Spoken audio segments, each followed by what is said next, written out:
Hi everyone, welcome back to my channel. My name is Mr. Fungi, and today I'm going to be showing you some interesting punctuation marks.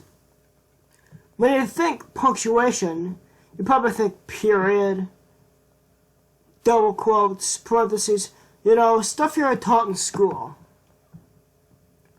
I don't think you were taught this punctuation mark in school though. What is it? Well, if you want to know, stay tuned until the very end of my video, and you'll know what this punctuation mark means. So without further ado, let's get to it. The top 10 unusual punctuation marks you should be using right now. This punctuation mark you may not want to use in a formal letter, because this is the Snark Mark. This mark is intended to push the sentence beyond its literal meaning. So if you're trying to be a sarcastic petty jerk, I suggest you use this. This is an easy punctuation sign to make because it's a period with a little squiggly line. And if you take a look on your keyboard, you'll probably see both those, and that's how you make the mark. Number 9. This is a Snark Mark, or a sarcastic mark. It's like the other mark I showed you, but this mark has a copyright behind it. This, what looks like an exclamation point with a parabola, is an authority point. This point, if you put it over a sentence, that marks the sentence, shades your sentence with expertise. You could also use this mark as an authority point. For example, if the sentence is to be taken seriously, like if it's coming from a point of authority, or you can use it if it's advice. Again, authority point. Well, yeah. This mark is called a doubt mark. Doubt point, whatever you want to call it. If you put this at the end of your sentence, you are ending your sentence on a note of skepticism. This is a certitude point.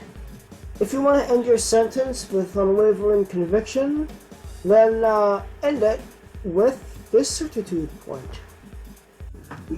This, but looks like a double exclamation point, is an acclamation point.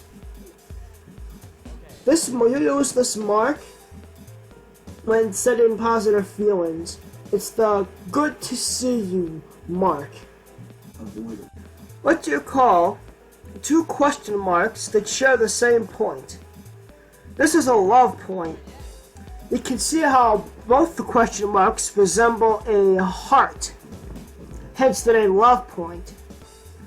It's used to show a lot of affection. Like, let's say you have an anniversary coming up, and you want to say happy anniversary, I love you, and instead of an exclamation or a period, you put the love mark. I have a feeling if this was easier to write, or if you could actually type it, this one would have taken off, just like all the other marks you know about. This mark, it looks a lot like a question mark, but it's an irony mark. Of course, if you know what irony is, use the mark. This here is a question mark. We all know about the humble question mark.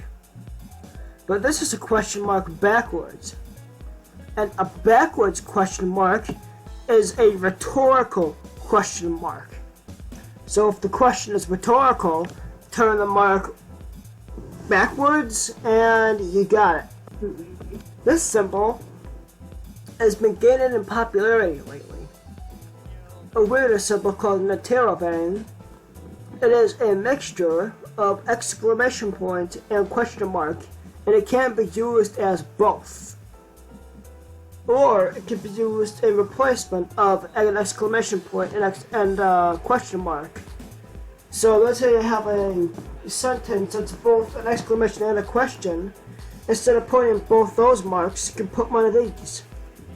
It's funny this glyph is getting a little more attention lately.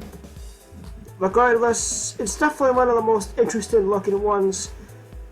And this is the first most interesting compared to the copyrighted sarcastic mark. That's my favorite one. Well, those were some interesting punctuation marks you should probably start to use every single day.